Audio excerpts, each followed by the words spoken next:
Hello, curious insomniac. Ready to lie down, relax, and maybe learn a bit about the most watched childhood in the Old Testament. Turn off the lights, fluff your pillow or your sheepskin if you want to get in the mood, and get ready. Today, you will wake up in the middle of a tent, surrounded by sand, goats, and family expectations that would make any modern therapy seem like a joke. First of all, leave an amen in the comments. Tell me where you are listening from and what time it is there. Maybe someone is listening straight from the desert. And of course, only subscribe if you really enjoy biblical stories with a touch of sarcasm and lots of sleep. Congratulations, you have just been born in Abraham and Sarah's camp. The good side. You are the child of the promise. Miracle awaited for decades, the most celebrated baby since forever. The bad side. Everyone expects you to be perfect. And there is no manual for that. Only prophecy and many people watching you while you sleep. Your first bed. It is not a canopy crib or a spring mattress. It is a wool mat, probably with more sand than wool, and a smell that mixes goat milk, dust, and a slight aroma of hope, pillow. Only if you consider a half-deflated sack of wheat. And, spoiler, Egyptian cotton sheets. Only in Egypt, and even then, maybe, you wake up to the sound of goats bleating, servants running, and Sarah whispering prayers of gratitude. Abraham, your father, has been up for hours, talking to God, or at least trying. And you just wanted 5 more minutes of sleep, but there is no snooze button in the desert. Isaac's childhood is a mix of nomadic routine and divine expectations. Everyone calls you a miracle, but no one lets you climb the rocks alone. Careful, Isaac. You are the future of a nation. They say, well, you just want to play hide and seek among the tents. By the way, have you ever thought about what it would be like to have Instagram back then? Hashtag child of WPH. Hashtag woke up like this. Hashtag desert life. Too bad the most followers you have are a flock. Literally. And don't think the food helps. Forget organic baby food or detox juice. The menu is goat milk, rustic bread, and if you're lucky, a bit of honey. All served in a clay bowl or straight in your hand. Because washing dishes is a pharaoh's luxury. Question: do you think Isaac had an easy childhood? Comment below. Because besides being the center of attention, he still has to deal with a half-brother, Ishmael, who is already eyeing any leftover piece of bread. And, spoiler, this relationship will bring entire chapters of family tension. But calm down, not everything is pressure. There are also nights under the starry sky, listening to Abraham tell stories of when God promised all this. Stories that start with, in those days, and end with. And that's why you are here, Isaac. No pressure, right? And of course, there is the little detail of the sacrifice. But don't worry, today we won't climb the mountain yet. Or will we? That's the cliffhanger for the next episode. Before you turn off, think, what would it be like to grow up knowing your existence is a miracle, but that any misstep could become a story for generations? And you, have you ever felt that weight? Or just the weight of the blanket? If you're curious to know how Isaac will survive adolescence, divine tests, and maybe even an arranged marriage, leave your comment and prepare your heart. Because the saga of the child of the promise is just beginning, and yes, it can get even stranger. Good night, sweet dreams, and see you in the next episode. And remember, if you wake up in the middle of the night thinking you heard God's voice, maybe it's just the desert wind, or not.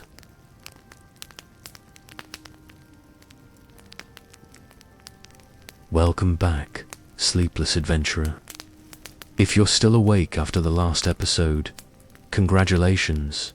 Either you really love biblical stories, or you're just waiting to see if Isaac will survive his own childhood. Spoiler, he does, but not before. Going through one of the most intense tests in the Bible. Tonight, get ready for a walk that will keep you on your toes, literally. Imagine waking up early, and your father calls you for a special walk. You think, cool, maybe a picnic, maybe a sunrise hike. Surprise, the destination is Mount Moriah, and the menu for the day is sacrifice.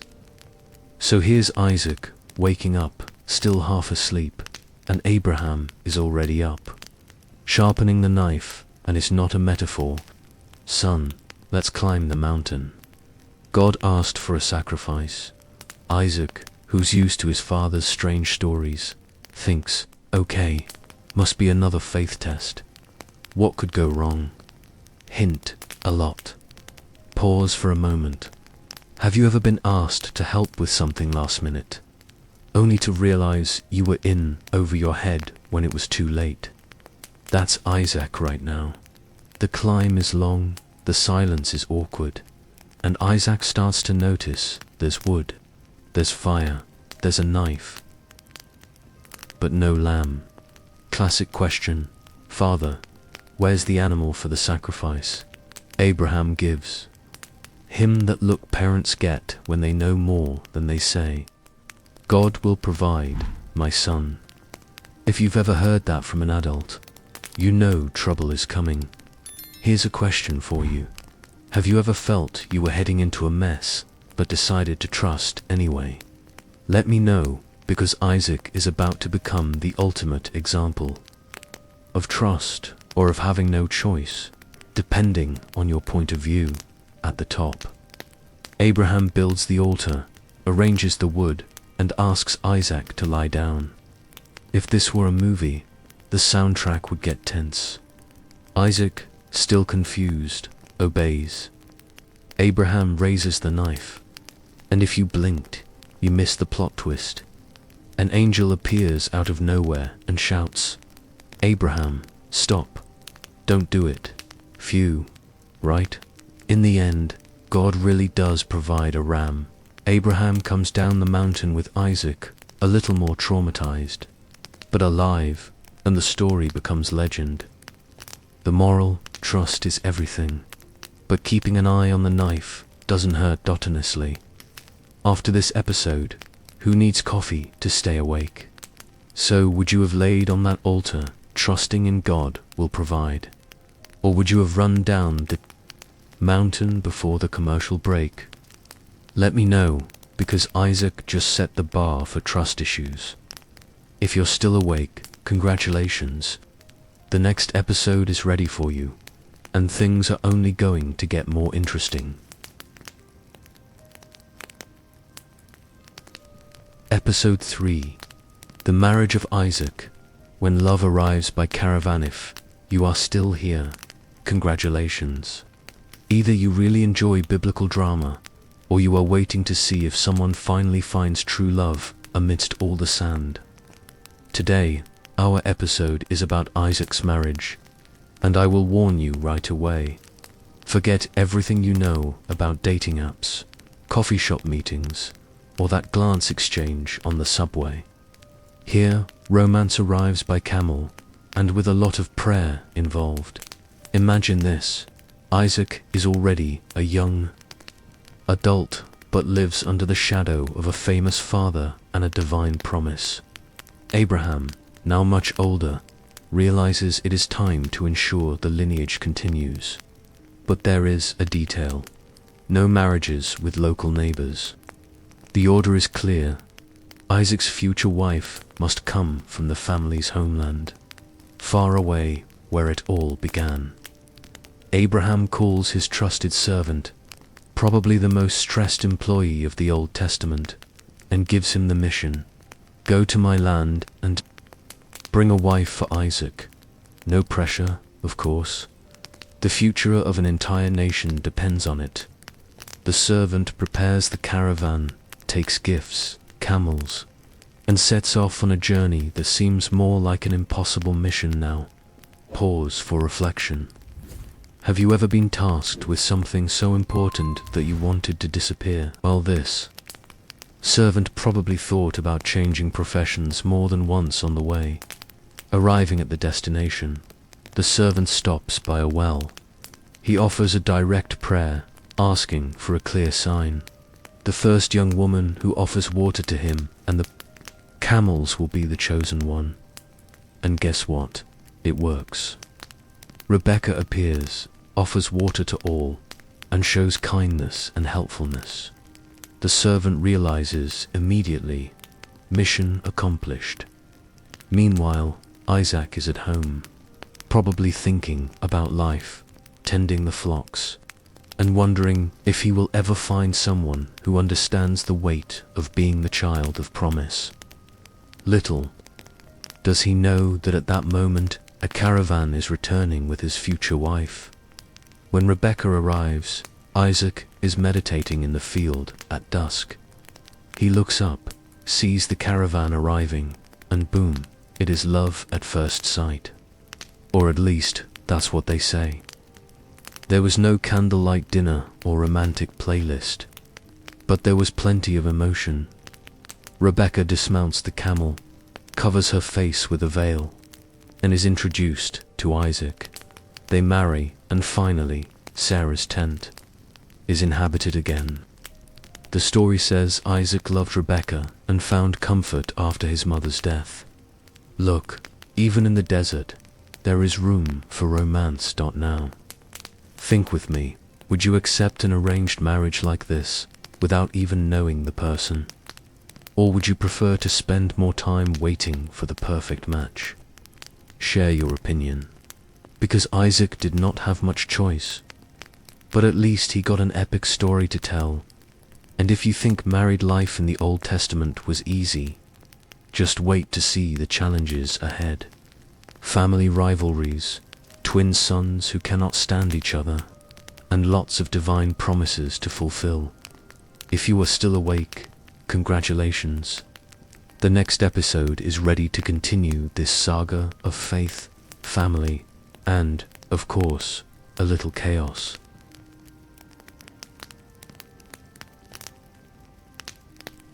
Episode 4, Esau and Jacob, twins, but not quite if you're still listening. Congratulations.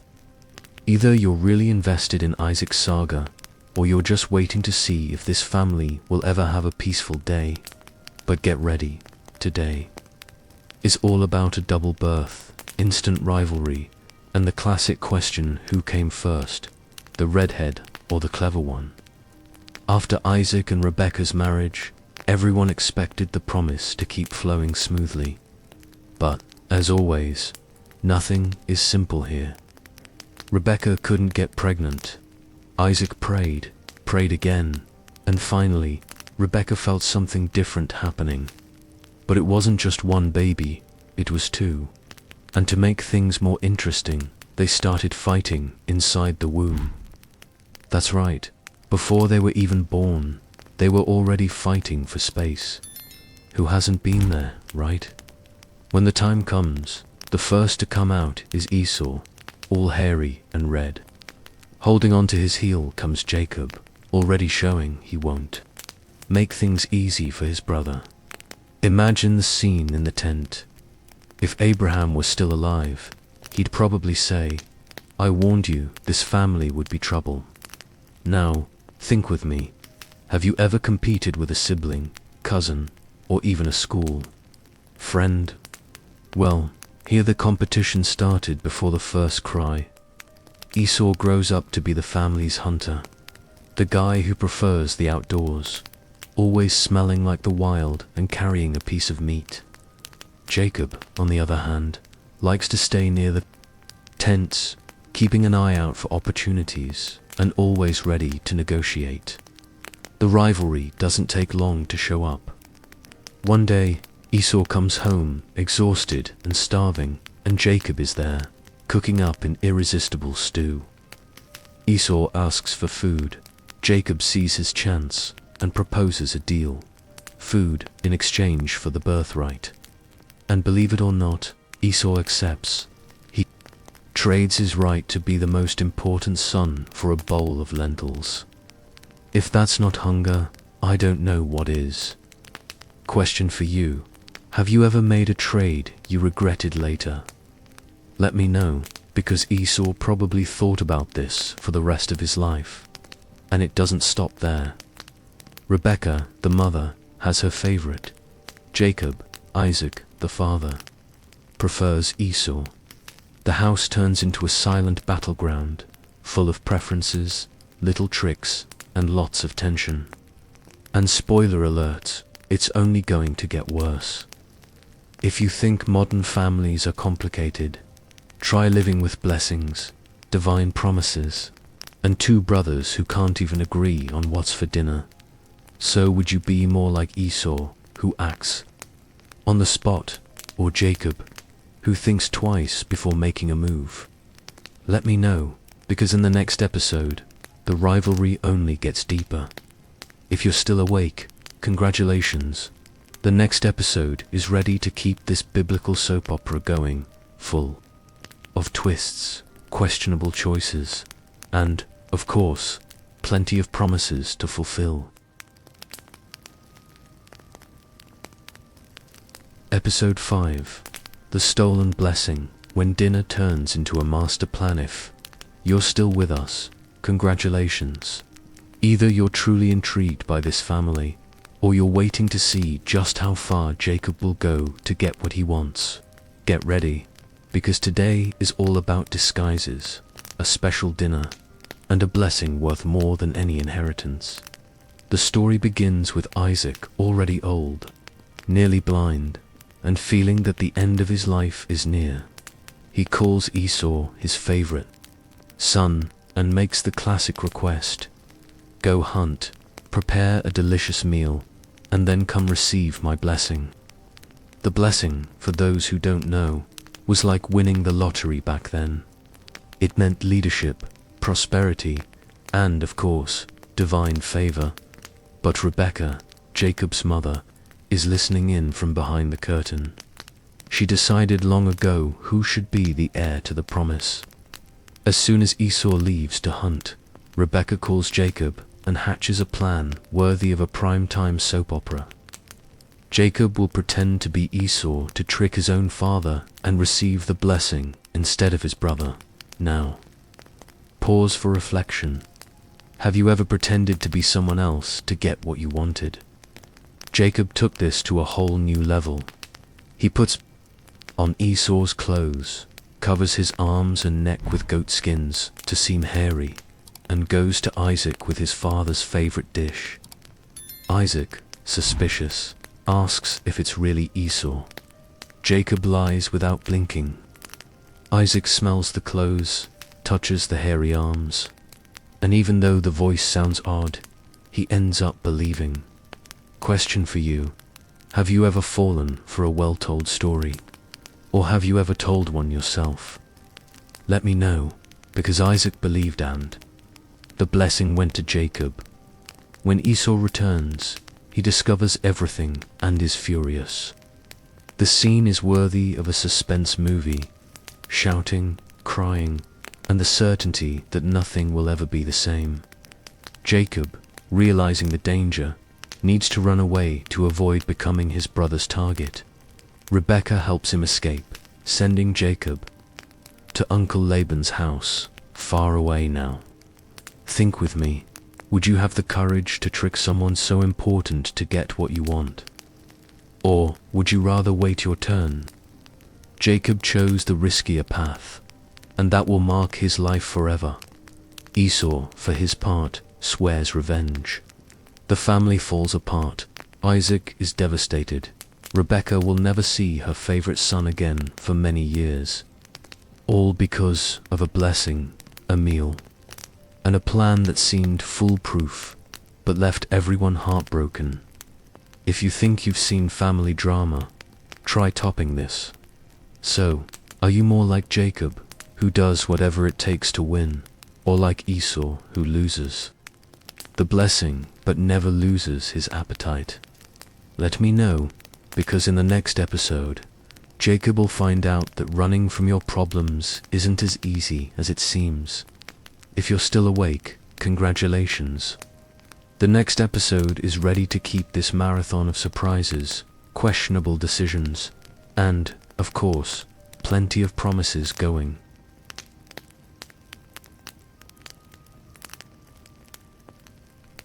Episode 6. Jacob on the Run, Dreams, Stones, and Promises. If you're still listening, congratulations. Either you're truly fascinated by this family full of surprises, or you're just waiting to see if Jacob will finally learn a lesson. Today's episode is about escape, strange dreams, and, of course, one more divine promise for the collection. After the blessing heist, Jacob has to leave home in a hurry. Esau is furious, Isaac is heartbroken, and Rebekah the mastermind behind. It all sends Jacob running to Uncle Laban's house, far away. Picture this: Jacob, alone in the desert, backpack on his shoulders, heart racing, and a future full of uncertainty. Now, think with me. Have you ever had to get out of a tough situation quickly, without looking back? Jacob is living exactly that. No GPS, no playlist to cheer him up, and no idea if he'll ever return. The first night of his escape arrives. Jacob is tired, scared, and completely alone. He grabs a stone, puts it under his head for a pillow, and tries to sleep. Yes, a stone. If you thought you've had a rough night's sleep, try this. And then comes one of the Bible's most famous dreams. Jacob sees a ladder stretching from earth to heaven, with angels going up and down. At the top, God appears and makes a promise. Jacob isn't alone. His descendants will be many, and that land will belong to him and his children. Not bad for someone on the run. Question for you. Have you ever had a dream so strange you couldn't stop thinking about it? Or ever felt that, even in your worst moments, something good might happen? Let me know, because Jacob woke up changed after that night. When morning comes, Jacob takes the stone, sets it up as a marker, and makes a vow. If God is truly with him, he'll return home in peace and promises to serve God forever. A fair deal, considering the circumstances. Jacob continues his journey. A bit more confident now, but with a long road ahead. He doesn't know it, but he's about to enter a new chapter full of challenges, unexpected meetings, and, of course, more family drama. Because, honestly, no one said being the heir of the promise would be easy. So, have you ever made a deal with yourself in a tough moment? Ever promised to change after a dream that stuck with you? Let me know, because Jacob's journey is just beginning and he's going to need all the help he can get. If you're still awake, congratulations. The next episode is ready to keep this adventure going, full of twists, dreams, and promises that never seem to end.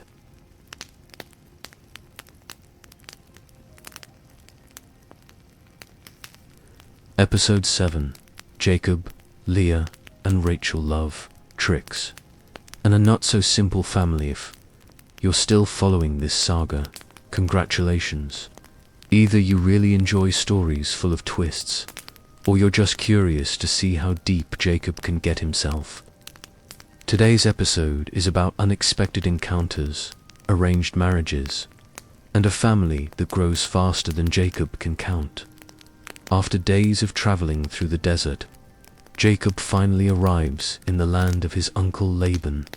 He finds a well, sees some shepherds, and suddenly Rachel appears, tending her sheep. Jacob is instantly smitten. If this were today, we'd call it love at first sight, or at least a major coincidence. Jacob is welcomed into Laban's house, tells his whole story, and soon feels like part of the family. But Laban, as clever as they come, realizes he can take advantage of the situation. Jacob falls in love with Rachel and offers to work 7 years to marry her. 7 years of hard work, all for love. Sounds romantic, right? But hold on, there's a twist coming. On the wedding day, everything is ready: party, guests, and Jacob finally thinks he'll live happily ever after. But the next morning, he discovers he married Leah, Rachel's older sister. That's right. Laban swapped the brides during the night. Jacob is outraged, but Laban explains that by local custom, the older daughter must marry first. If Jacob wants Rachel, he'll have to work another 7 years. Now, think with me. Have you ever felt tricked by someone you trusted? Or got into something that seemed simple but turned into a huge challenge? Jacob definitely learned the hard way. Jacob accepts the deal, and after another 7 years, finally marries Rachel. Now he has 2 wives, 2 mothers-in-law, lots of brothers-in-law, and a family that just keeps growing. Leah and Rachel start competing to see who can have more children, and Jacob finds himself in the middle of a rivalry he never asked for. Question for you: do you think you could handle such a big, complicated family? Or would you have asked for a vacation in the desert? Let me know, because Jacob still has plenty of challenges ahead before he finds peace. Even with all the problems, Jacob builds his own family, learns to deal with differences, and slowly realizes that every choice brings consequences. What he doesn't know is that soon he'll have to face his past and meet his brother Esau, whom he left behind years ago. If you're still awake, congratulations. The next episode is ready to keep this story going, full of love, tricks, and reunions that promise even more surprises.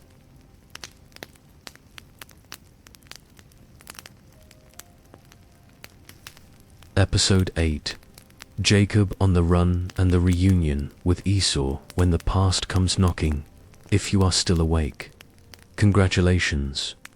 Either you are a fan of biblical stories, or you are waiting to see if Jacob will finally find some peace.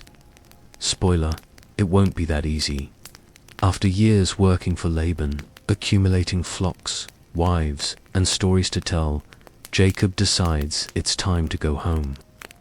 But of course, nothing is simple when it comes to this family. He knows that Esau, his older brother, is not exactly waiting with a red carpet. Jacob prepares a huge caravan, full of gifts, animals, and servants, trying to ensure the reunion is as peaceful as possible. After all, no one wants a family fight that makes desert news. Now, pause for reflection. Have you ever tried to make peace with someone you knew was angry? How did it go? Share in the comments. As the caravan approaches, Jacob gets nervous.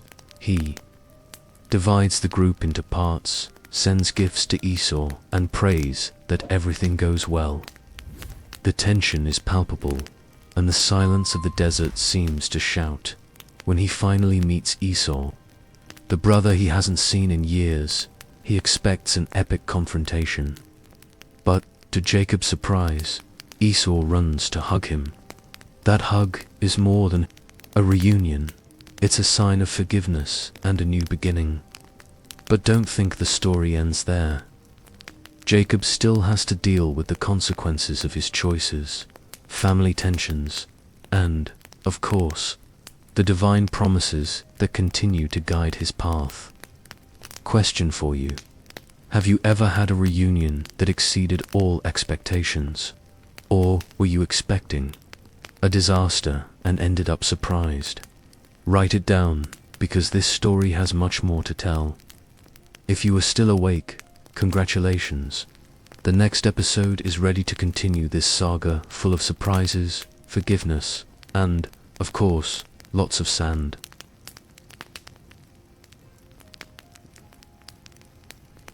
Episode 9, Jacob's Legacy, Promises, Farewells, and a family full of stories.